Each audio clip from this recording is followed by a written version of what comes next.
Hey, cool kids, you're back. I'm back. Here we go. Welcome again to Flying Cloud Zen's Dharma Talk archive here on YouTube. We're going to be playing a little bit today with what is ego?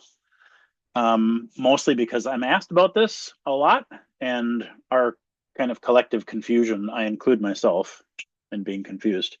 Our collective confusion about this makes a lot of sense. So we're going to play at kind of a high level today about just basically how we use the word ego in most contemporary um, Western, that's a very important distinction, Western Buddhist settings, including Flying Cloud, including the ways that my teacher talked about ego, the way I've learned to talk about ego is pretty loose. And we get confused because the way we use that word here in the West traditionally and the way that word is used in the East are actually pretty different. There's a lot of overlap, but there's some differences there. So that's what we're going to talk about today. I'm going to try to stay on track. You can't see it, but I've got notes here in front of me that I will be reading to try to stay on track. And then I'll also leave the page and inevitably get myself in trouble. So I'm going to try to be quick. I'm going to try to make sense. We'll see how successful that works. We'll see how that goes. So we'll start by just talking about, hey, what's the word ego mean? What do we mean by that? I am no psychologist, but here in the West, traditionally, we have the word ego, super ego, and id as the three components of the psyche. This is Freud, right? This is the beginning, basically, of modern psychology. Ego, superego, and id, the three components of the psyche. And so the ego's job was to mediate, basically, between the superego, which is like the voice, the thou shalt voice of the religion, the culture, the parent, right? The thing that's above you saying, this is what you should be done. Sit up straight, finish your vegetables, get a job. And the id, it's kind of opposite, which is animal instinct, greed, gluttony, lust, entitlement. Bah, I want to do whatever I want. The 2-year old, the inner 2-year old, right, who just wants what it wants when it wants it with no consideration for anyone else. So the ego's job in that center thing was to kind of mediate between those two cultural normative impulses, the thou shalt, um, the conformity, what's your duty, what's your job, right? And the but I want what I want. So does that kind of make sense? You can obviously Google all this stuff if you want a little bit of a deeper dive. So we've grown up here again in the West, kind of saying, oh, yes, ego is the thing that I am, and I have a super ego, a voice in my head that observes me and says, sit up straight, finish your vegetable, shouldn't you be getting a job? And says no to the part of me that just wants what it wants all the time and is the undisciplined, selfish little toddler, right? We indulge both, but the healthy ego is supposed to be moderating those impulses, right? So, my teachers, um, in my lineage, those particular personalities would be Dainin Katagiri Roshi from Minnesota Zen Center and Suzuki Roshi, Shohaku. Sorry, not Shohaku. That's Shohaku Okamura. I don't think he talked about ego either, but Shinryu Suzuki didn't talk about ego much. When I worked with Shohaku Okamura at the Minnesota Zen Center back in the early 90s, I don't remember him talking about ego. My teacher Tim says Katagiri and Suzuki didn't use the word much.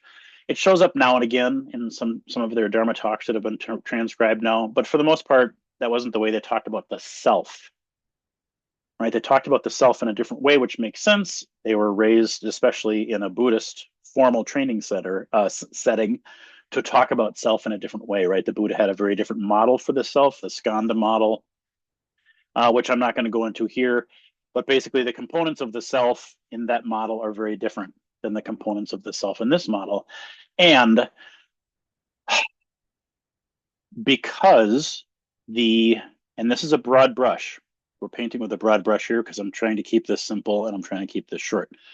The broad brush role of the ego function as we've talked about it so far, as Freud would have outlined it, has a different place socially in the West than it does in the East. Again, definitely a generalization, and probably more true for 50 years ago, 100 years ago, going back, than it would be now, uh, as the discriminations and the differences between cultures become a little less obvious, right? The borders between all of us are becoming less obvious. The human race is becoming more of a homogeneous, you know, collective, as opposed to all these really, really wildly distinctive cultural expressions. So there's more. It's fair to say, though, as a generalization, it's fair to say that in the West, there's more emphasis and value placed on the experience of the individual, right? So the ego self has a place. It has a role. The individual's experience has a place. It has a role. We get this from the Greeks, right? There's a place for the individual, right? It isn't just about fitting in with the cosmic order, or the realm of nature, or the realm of whatever the cultural asks are. There's a place for the affirmation of the individual, up to and including questioning, rejecting, rebelling, right? Those of us who were raised and have been heavily influenced by American culture know this really to be true, because the emphasis on the individual and independence and the whole, righteous independent pilgrim going out into the untamed wild, using only their own skills and pulling themselves up by the bootstraps and all that kind of stuff, is a really primary social model here. Big, big, big deal. Whereas less so in the East. So much of what I was taught through my teacher about how he was taught in Japanese Zen model, for example, was you observe by watching and conforming. Very few instructions were needed to be given, for example, in the traditional Zen monastic forms, how to place the hands, how to bow, when to bow, how to stand, what the hierarchy was, because basically you would just watch and do, right? There was a much stronger emphasis placed on everybody has a function within the whole. And so you just know what your function is and you watch the whole and you'll know what to do, right? So matching oneself to that community, fitting into that community, playing one's role in that community for the sake of universal harmony, it's like a big deal, right? It's not that that doesn't exist here in the West, but the starting point psychologically is pretty different. So what I'm saying here is, and we've had a lot of folks who have studied the way Buddhism talks about ego over the past, let's say, 100 years, that folks in the West have been actually practicing it, right? And talked about how, golly, the teachers from the East seem to be like, yeah, you just kind of kill the ego, or you eliminate the ego, or you get the ego to surrender, or they use language around that, around that process. The spiritual process is about, putting the ego in its correct relationship with the self. And it's not that big of a deal. Just do it. And their Western students kept having a really, really, really difficult time because the Western ego was so much more robust, right? We spent so much more time strengthening it and affirming it than they did in the East, right? The sense of the individual was a really, really big deal, is a really, really big deal. So right away, we've got a word we're using in the West, ego, that really isn't used in the East before however long ago, right? It's beginning to become used now. And in Western Buddhism, which is our setting, we're using it actively here. And now we're beginning to use it in place of the term small self, false self, small mind, sometimes. The idea, the Buddhist idea of the false self, which we now call the ego here in the West, is the idea of something that is created out of karmic impulses, cause and effect, social conditioning. The body is included, the skandhas, the 5 skandhas. You can Google that if you want to know more about it. But it's become, the word ego has become now in the West kind of a stand-in for the thing you think you are. How about that? That's the way we're kind of using the word now. Oh yeah, it's the person that you think you are, your small self. And when we say small, we mean not big, not Buddha self, not transcendent self, not spiritual self, not divine self, not, right? Just your human self, your body, the stuff that happened to you, cause and effect, the stuff you like, what you imagine yourself to be, your mailing address, the people that you like, your preferences. So, from my point of view, these two models actually work really well at this high level because they really are talking about the functioning of the same thing. It's what we think we are, the thing that we imagine we are, the thing that we identify with, and seeing it as a function. It isn't a solid thing, right? This is something obviously Buddhism spends a huge amount of time on. But when we look for it, when we look for the substantial nature of the self, the thing that doesn't change, the thing we can really put our hands on as being permanent and separate and abiding, we can't find it. Right? That was the great insight of one of the great insights of the Buddha. So he doesn't use the word ego, but he does say the self you're looking at in meditation, the thing you think you are, you aren't. Number one, because you can observe it. So obviously, if you can observe your ego, you're not your ego. I mean, right?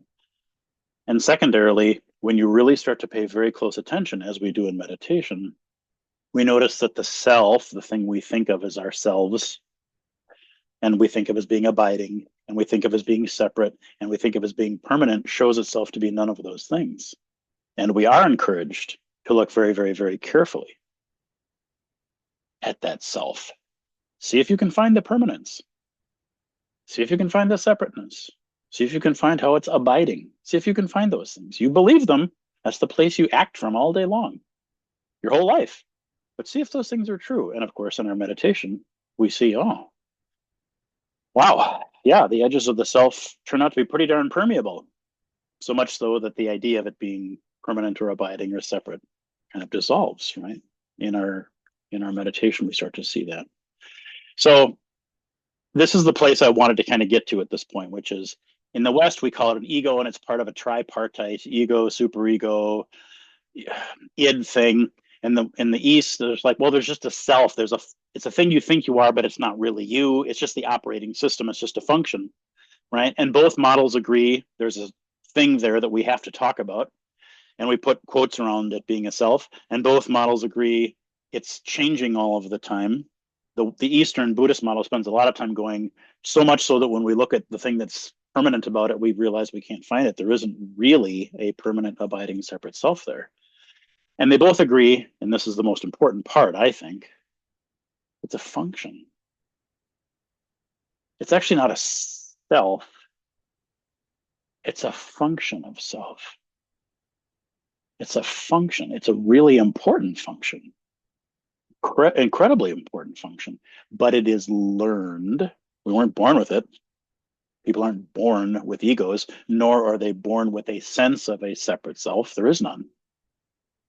It's part of why there's a whole bunch of reasons why we don't remember, most of us. Some people remember really, really, really early, but most of us don't. Really early life, the first few years. There's just the biology of the brain and the way the memory is stored and all that kind of science stuff that I don't understand. But there's not really a self there that's recording the way the self records when we get older, right? So false self, small self, human self, fake self, they have a pejorative flavor to them that I don't care for. But those are the terms that have been used by our teachers in the Buddhist tradition to talk about the part of us that's socialized and was informed and believes that it's American and believes all the things that it believes about its skin color and about its gender and about the language it speaks and about blah, blah, blah, blah, blah, blah, blah. It's conditioning, karmic self, conditioned self, separate self. I hope this is making sense. I'm saying the same thing over and over, using a bunch of different terms just to kind of emphasize that's the way we're using the word ego now, right? Not many folks outside of psychologists spend much time on the Freudian model anymore. And so it's mostly just, oh, he's got a big ego. He's got a big sense of self-importance.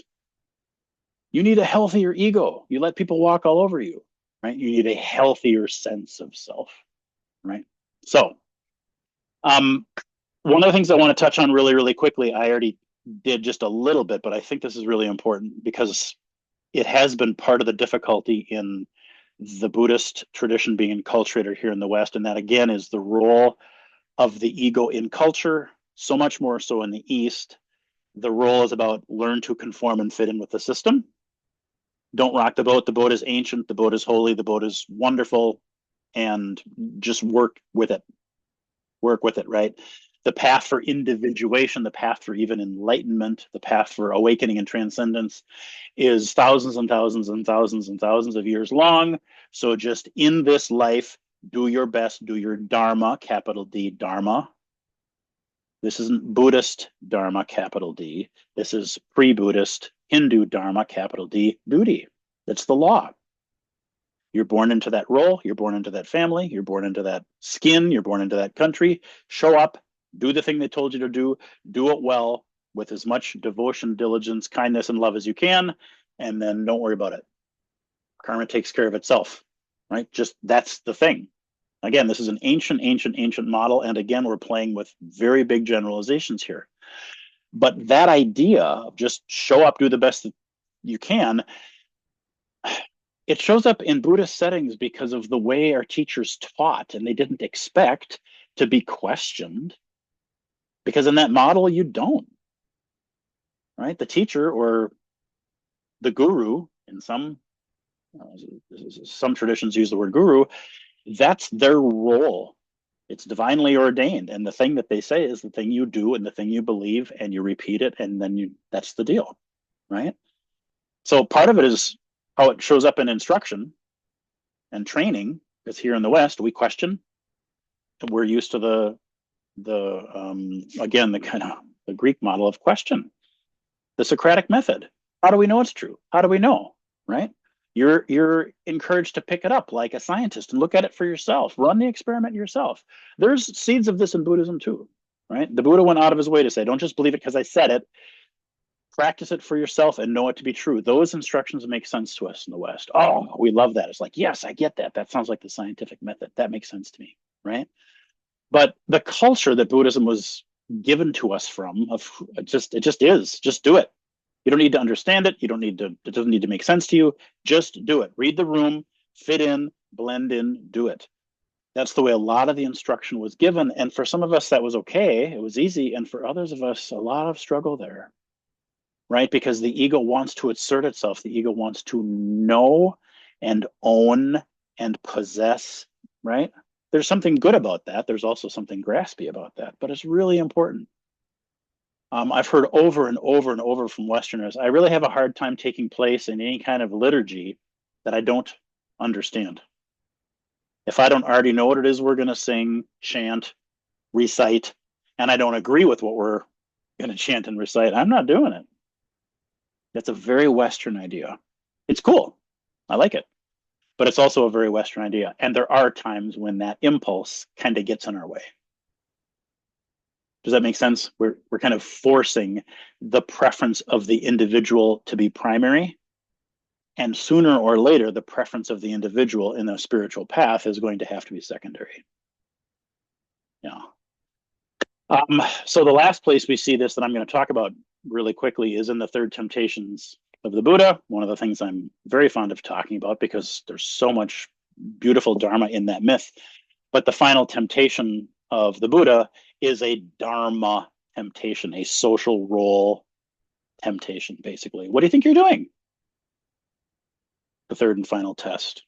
Mara, the tempter shows up with, what do you think you're doing? What about your wife? What about your kids? What about your mom? What about your dad? What about the kingdom you're supposed to inherit? What about all the people who are dependent on you? What about your social role? What are you doing? You're young, and yet instead of serving your family and serving your community the way you were supposed to, because that was what you were born into, that was your role, you're sitting out here in the middle of the woods under a tree. What the hell? I mean, right? So can you feel that final temptation was a powerful temptation for conformity, right? Social conditioning, and of course the emotional temptation there is the emotion of shame. Who do you think you are? Breaking the rule, doing something on your own, right? So essentially, the tempter, Mara, shows up as Shakyamuni's superego. It's his dad's, mom's, ancestors, culture's voice in his head. What are you doing? Go back home. Come on. Chores to be done. We all know this voice. We all know this voice. Okay. So it was a little less ego to kill for Eastern forefathers and our Eastern friends and their spiritual endeavors. They had more of a culturally defined sense of self than we do here. Again, I don't think these are super different. I think that, and maybe a better way of saying that is, yeah, they are different. But I really don't see in my own experience, I don't find in my own experience conflict between the Western model of the self and the Eastern model. I really don't. I've looked for it too. This has been paramount to me because my teacher was a Zen teacher, and he was also a psychologist. And several of my other teachers have been obviously spiritual teachers primarily, but also psychologists. And it's been of enormous help to me. And we're not pretending that these are the same thing, but we are seeing how Buddhist psychology and Western psychology have different starting points, emphasize different things. But again, in my experience, they've complemented each other and highlighted each other's strengths quite brilliantly. The Western model, again, because of its emphasis on we need a healthy, functioning, strong ego, kind of complements perfectly the place in the East they just didn't spend much time on. Right? And yeah, we get into trouble as Westerners with our big, strong egos when it comes to, well, time to do a spiritual practice where we start disidentifying with that. Oh, I think we have a harder time with that piece. So it would make sense we would, right? Still, the basic teaching over here in the East of, yeah, the whole thing is empty. It's impermanent. It's flowing. It's not real. It's not separate, right? Holds. There isn't really a conflict. There isn't really a conflict between them. And what I do think, and this, I guess I should say I know it, the Western model, especially once Freud becomes non-primary and Jung takes over and becomes sort of more of the primary voice, and then Adler and everybody else after that, is the work that they did on the shadow, bringing more of that id into view and understanding what it is. The shadow, the shadow, the shadow, the shadow, the shadow, gigantically important. Can't be emphasized strongly enough. And it wasn't emphasized strongly in the East. Recognize it's there. Don't give into it. It's something we're not there to do. We use the superego to put it back in its place. There we go. I mean, I understand. But what we also see then is, oh, the great enlightened teachers in many, many, many traditions, of course, this is the West too, having access to incredible insight. Brilliant, right? Brilliant spiritual insight, incredible, high, lofty states of consciousness. But when those experiences of having a high state of consciousness pass and they're right back down to normal operating procedure, whoops, they got a lot of work to do. Turns out the unacknowledged shadow is alive and well, and it shows up in their behavior, and you can see it in the great enlightened Zen master who collects Rolls Royces and sleeps with the students and does all the stuff. You go, oh, I get it. This person isn't integrated. They try to transcend something that they didn't even understand yet. So the West model, the psychology model, can really, really help us get closer to and understand our karmic inheritance. We are asked as Buddhist practitioners, bring karma into view, understand the karma, understand the 12-fold chain, understand how suffering is created. No, because again, our relationship with karma isn't punishment and reward, it's cause and effect. So if something is showing up as suffering, we need to understand, well, how come? There's a reason. There's a reason you have that addiction. There's a reason you have that impulse. There's a reason you have that behavior. There's a reason you have that habit. Good habit, bad habit. There's a reason. And the Western model encourages us, look closely, look more closely. What is your inheritance? What happened when you were a kid? What beliefs did you inherit? What did the church tell you? What's your genetic inheritance? Where did mom and dad come from? What did they teach you? What did they believe? Can you feel all of that fits brilliantly under our Buddhist instruction to bring your karma into view? Of course, you need to understand it, right? That doesn't negate the skanda, you know, it doesn't negate the skanda model, and it doesn't negate the 12-fold chain, and it doesn't negate anatta, and it doesn't negate any of that other stuff. No, no, no, no, no. But it's an incredibly powerful tool. We have to understand the functioning, right? In the field of space and time, we have to understand the functioning of the thing we call the self. Whether it's fictional or not, we still have to understand it. Why? Because the suffering is not fiction. The suffering is not fictional. And Buddhism is very clear about that. That self you're hanging on to, it ain't really there. It ain't really permanent. It isn't really separate. It's not really what you think it is. Correct. But never is the suffering that's created by those delusions negated, ever. Suffering is real. And you do misunderstand what that thing is. And you do need to look closely. But in order to see it as a fiction, it's incredibly important we understand the nature of how that particular fiction shows up. We can't just skip it and say, it's a fiction, it's not real, I'm not that, I'm done. Can you feel that spiritual bypass? There's some work here that needs to be done. I do have to understand my habits. I do have to understand my belief systems. I do have to understand my suffering. Everything that I'm describing to you right now is part of the work of not only wisdom, I have to understand what's there, but it's also the work of compassion. Because the reason we do a spiritual bypass and the reason we just go, yeah, it's all empty, I don't have to worry about it, is actually because I don't want to feel the very real suffering that Buddha assures me is here. I don't want to. And so in Mahayana Buddhism, especially, we are bound by our vows. Our vows are vows of compassion. If there are lost sheep here, undiscovered alleyways, rooms in your mansion, paths in your cave that have not been explored, that contain suffering, it is beholden upon us to go into those places. And we do need to illuminate them with our understanding and our wisdom. Of course, we're called to do that. And we're called, of course, to bring our big hearts into all those rooms and all those alleyways and all those caves that contain all those parts. This is where the Buddhist model, I think, brilliantly supports the Western investigation that I'm describing right now, because it says there's actually nothing there to be scared of. It's okay. Your fear makes sense. Your fear is real. It's suffering. It's an emotion. It's real. The experience of it is real. But the thing you think you're scared of, oh, it's just you. There's nothing else. It's okay. You're just misunderstanding. The snake in the corner is just a coiled rope, but you need to get close enough to it in order to see it. And you need to feel the fear of walking in the room that you're convinced is filled with snakes. That's the deal. That's really, really important, right? So can you kind of see? I'm trying my best to get how these two models have worked for me. Like, oh, right. This helps me understand. It's okay. There's no place to go. There's nothing to do, especially in Zen, right? There's no place to go, nothing to do. Everything's fine. Buddha nature.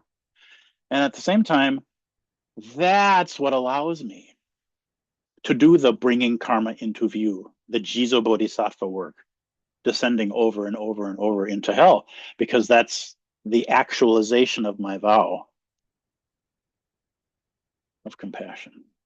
Wow, these two things start to really, really help each other, right? And so that's why it is important. It is important to have a healthy, functioning, robust ego. You can absolutely have a healthy, functioning, robust ego. It's not a problem. I understand why when our Eastern teachers in both the Hindu and the Advaita and the Zen and the Tibetan Buddhist traditions, when all those folks were coming over in the 40s and 50s and 60s and being like, oh my God, these big egos, God, what are we going to do with you Westerners? It makes sense. They would have seen this as an obstacle. And yeah, they're right. To some degree it is. But when we say healthy, robust, all we mean is we can allow the function of ego to be a healthy function. We can reach for that tool when we need it. And when we reach for that tool, we want it to be a healthy, strong, functional ego.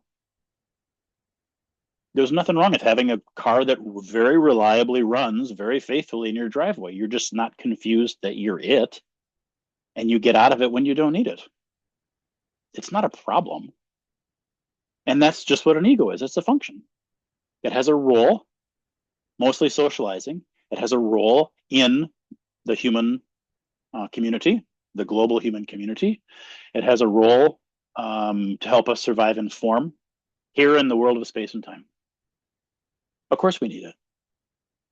And so knowing it well makes a hell of a lot of sense, right? Again, spiritual bypass and the impulse to not look and to not go here and to avoid the pain of this, understanding the ego, right? And illuminating the shadow is what leads us to go, I don't have to do ego work. I can just do an end run and transcend it, right? I'm going to skip that whole middle part of the book where all the bad stuff happens, right? I'll watch the first 10 minutes and I'll watch the last 10 minutes. That's not how this works. We really can't ever do an end run. Anything that we haven't actually investigated, we haven't actually illuminated, the pain we haven't felt, the wisdom we haven't brought, the shadow we haven't integrated, it will come out. That's the nature of karma. Again, this is where the East teaching and the West teaching work so well together. The West is like, God, that the shadow's pulling the strings most of the time. Not the persona, not the thing I want you to see, but what's under the surface. That's what's pulling the strings most of the time, right? And in the East, we have this idea that karma, cause and effect, cause and effect, cause and effect. Stuff leads to other stuff. Stuff causes other stuff. And the thing that carries forward more than the words themselves, or more literally than the action taken in space and time, is the intent, right? Karma is so much about intent. The hand that offers the incense holds the scent of the incense on it after the gift has been offered. So, me being very, very clear about what my actual motivation is becomes paramount. And me being way more aware than I have been about your intention as you do what you are doing to me becomes paramount too. And you certainly don't need me to tell you that misunderstandings cause way more problems than understandings do. And the lack of understanding between human beings, between governments, between social systems, between religions creates a tremendous amount of suffering because we just haven't gone down a layer and gone, actually, how are you feeling? What were you needing? What was the heart of your intention? Because down there, we're the same.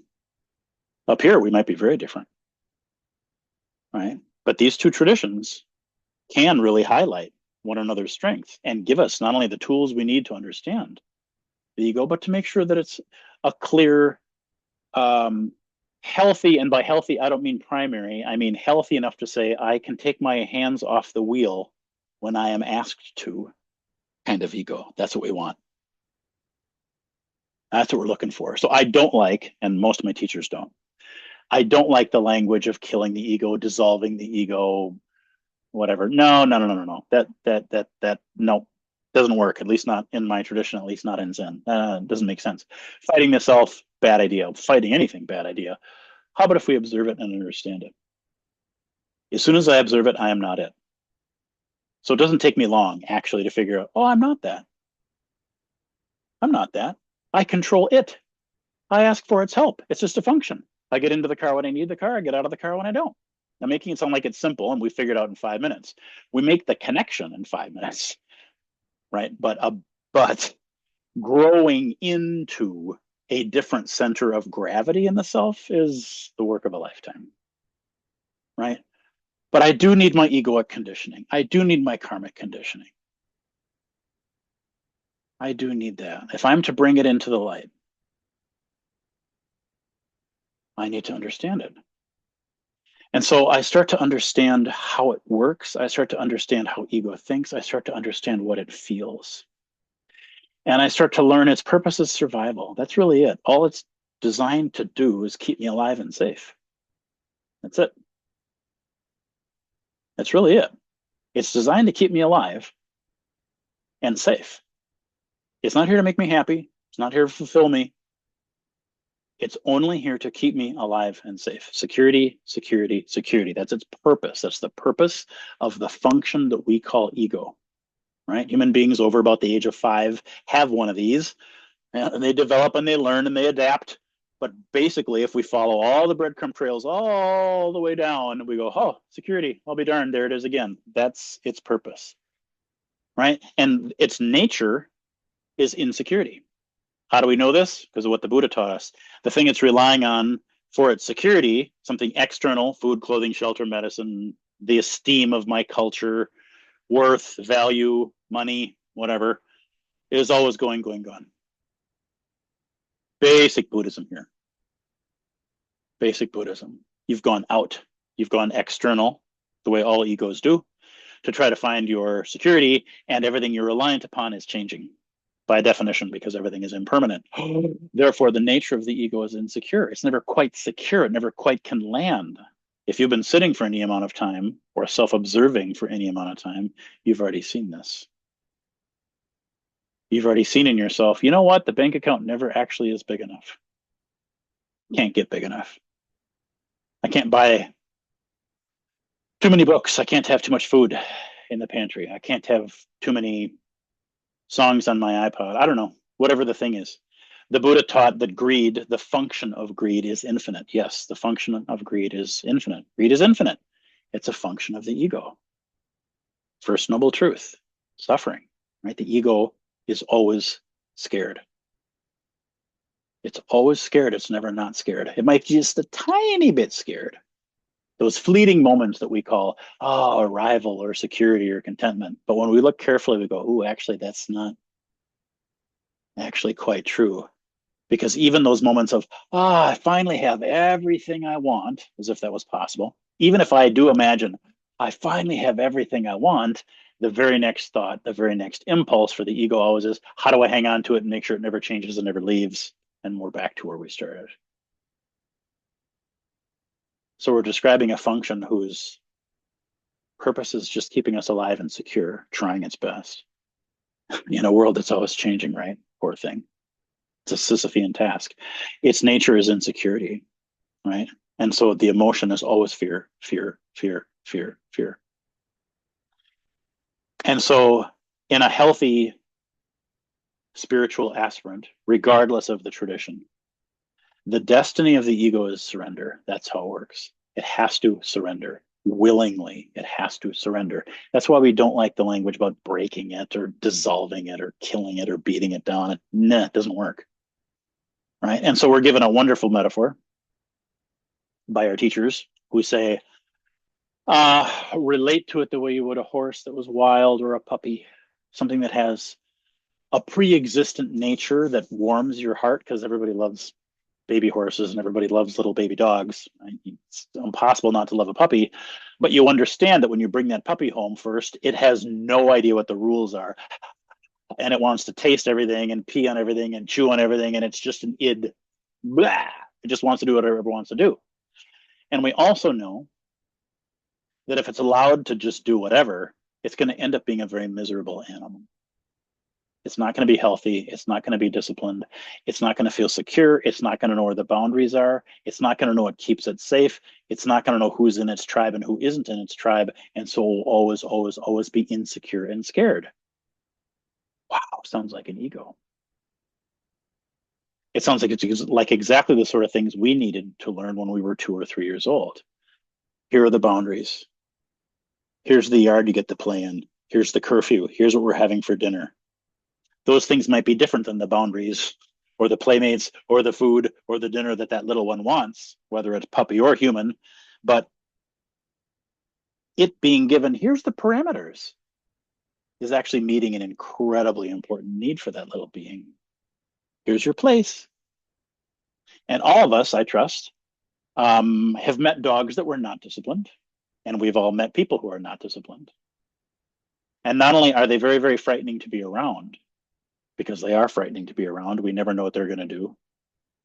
But if we're really paying attention, we can feel, because we are compassionate beings, we can feel that they're very unhappy because they don't know where the line is. That's an unhealthy ego. It was never tended to. And so they never really know where the line is, and that makes them scared. It makes them scared, right?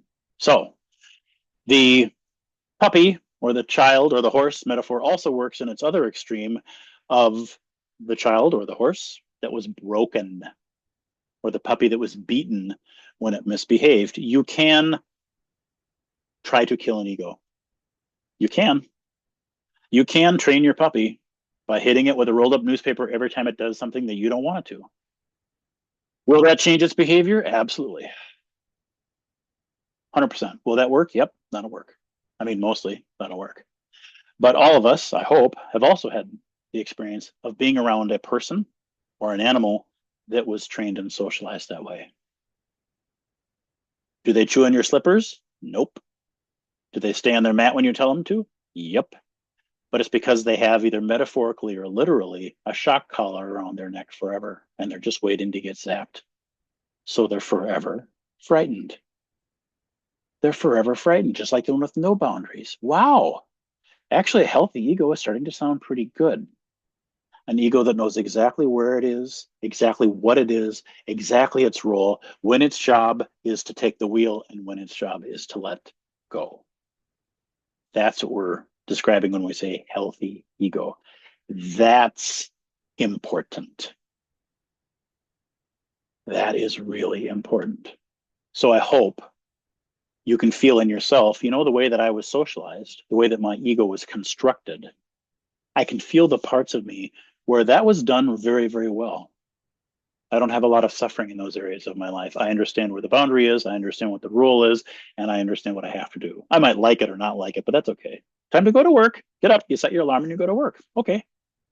And I hope we also can feel the parts all of us have where we were not socialized well, and the ego wasn't given what it needed, and there were either no boundaries, which led to us being terrified, or there were brutally strict, ruthless boundaries that led to us being terrified. And we go, oh, I can feel those in me too.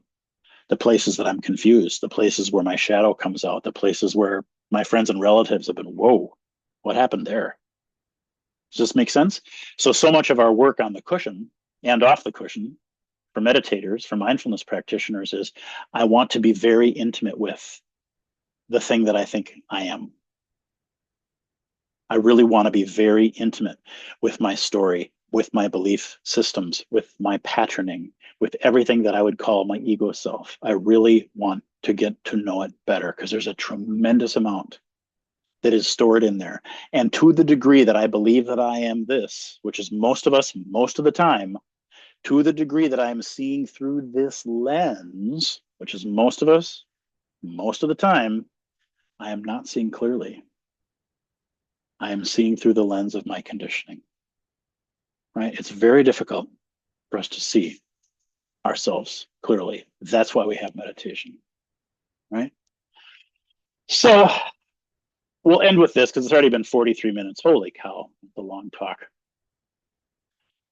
What we are given in our beautiful meditation inheritance is we are given a really loving we are giving a really loving invitation. Meditation as invitation and meditation as love. We are giving an invitation to spend time every day remembering we are not our ego. And we're doing that remembering in a very sacred container that we call meditation. I don't think of meditation as being a secular practice. I think for some people it is. That's cool. That's cool. I don't have a judgment of that. That's fine. And therefore we can use words like, oh, please observe yourself, your ego self, the self that meets you when you sit down on your cushion, set the timer, and off you go. The person that shows up is an ego. Your memories, your distractions, your hopes, the thing you want to eat later on tonight, the terrible thing that your bestie told you a week ago that you're still angry about, your childhood, your all that. That's just your human self, your ego self. That's all that shows up. day after day after day to meet you, right? And so using secular language, meet that without judgment.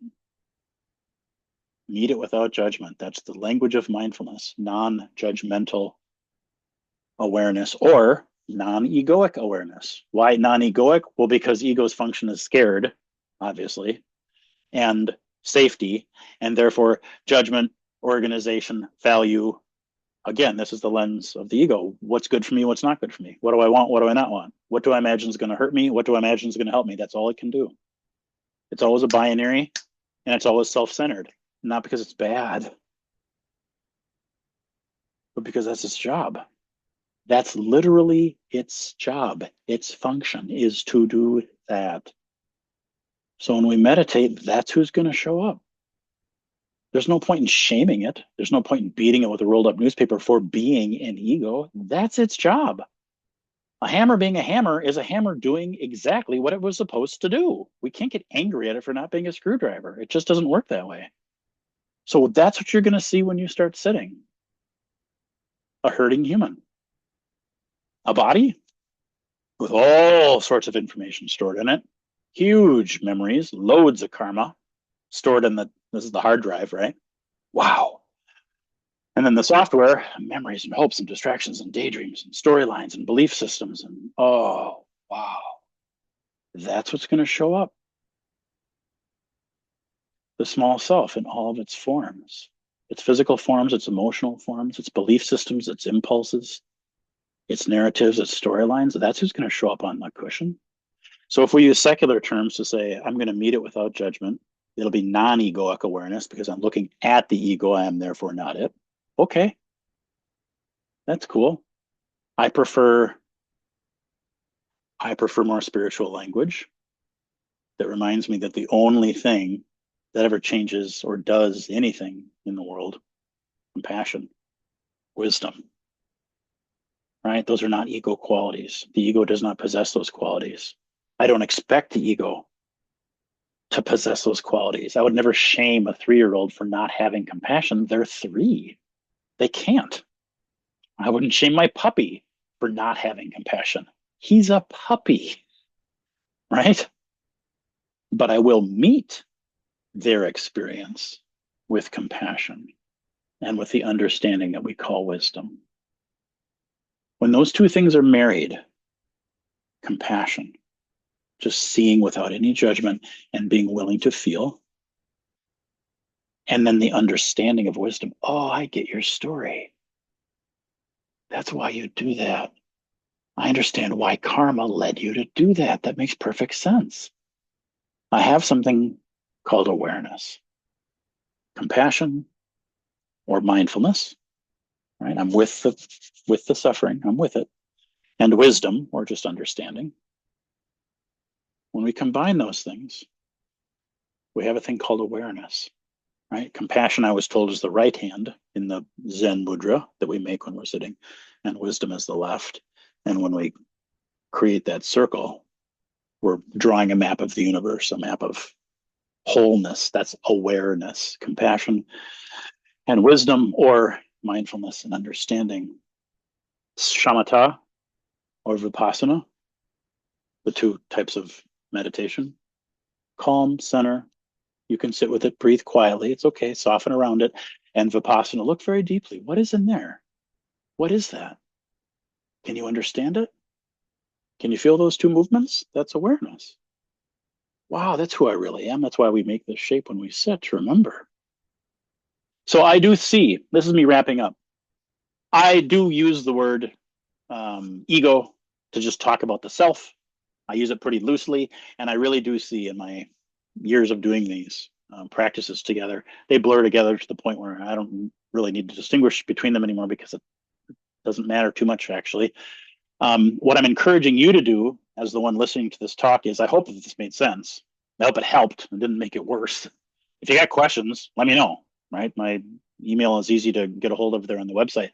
But what I encourage all of you to do is if you're recognizing in yourself there is a perceived obstacle to practice, whatever it is, That was the germ of this talk, is like, I don't understand ego, and I don't understand how you guys are using it, and I don't understand how they are using it, and it's getting in the way and I can't practice. That's the germ of this talk, is wait, that's not an obstacle. It's okay. Is the recommendation here is please get closer to the question. Please get closer to the question. Because yes, on one level, all these different psychologies and psychologists and worldviews, and even within Buddhism, we break it down and they all argue about how the self is broken down and all the different parts, and they lead to other parts and maps of awarenesses and maps of meditative states and maps of, oh my Lord, oh my Lord, oh my Lord. It just goes on and on and on and on forever, right? What I encourage you to do is to get close enough to the little speed bump, the thing that you think is the obstacle, to get close enough to that you find it within yourself. Because out here, ideas and ideas and ideas and ideas and infinite variations forever. Yep, cool, great.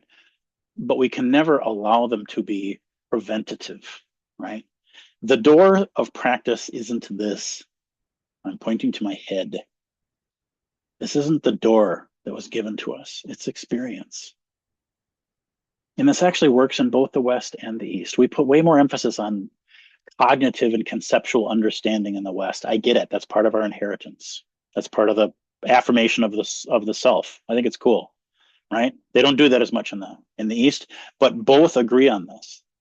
When you go into analysis with with Dr. Jung, and he's going to ask you questions that help you become more aware of what's really motivating you, help you illuminate your shadow. You don't need to have an understanding of psychology in order to do that. You just have to have the courage to sit still and go, what do I feel? What comes up for me? What am I thinking about when I'm feeling that way? What does that go back to in my past? You don't have to understand Buddhism to do that. And so if I come along as a Buddhist teacher and say, oh, that person's bringing karma into view and they're using compassion on their suffering and they're using understanding on their delusion, who cares? That's cool. That's great. Those are just fancy words. But none of what we've described needs to be understood intellectually in order for it to be effective. Right? Neither the West nor the East are teaching anti-intellectualism. That's not what's happening. And that's certainly not what I'm saying. But I am saying a perfect understanding of every thought system and every philosophy and every religion, all the ways, and trying to figure out who's right and who's wrong. There's no cheese down that path. Don't do it. And so when you encounter in your own practice, oh, here's the obstacle, please sit with it. Please breathe into it. Please listen to the thing that's underneath it, because it will be a child and it will be very young. And we have to listen to those deeper impulses in us the way we do listen to very young kids. We don't have to listen with literal, concrete, adult egoic understanding. We can listen with a much more heart-centered place in us that can translate what they're saying into what they really mean. Does that make sense? I hope that makes sense. I hope that makes sense to you. All right, that's as much as I guess I want to say. Holy macaroni, 53 minutes. Evidently, I've been talking to, my timer says. I'm sorry for going on so long. I hope this is helpful. It is something I get asked about a lot. And so if this raises more questions for you, well, I did my best, but do your research and do your sitting, and I'm sure these things will work themselves out. As always, I thank you. I really thank you for your attention. Hope to see you back here on the Flying Cloud Zen site soon. Travel safely, be well. All right, thank you very much.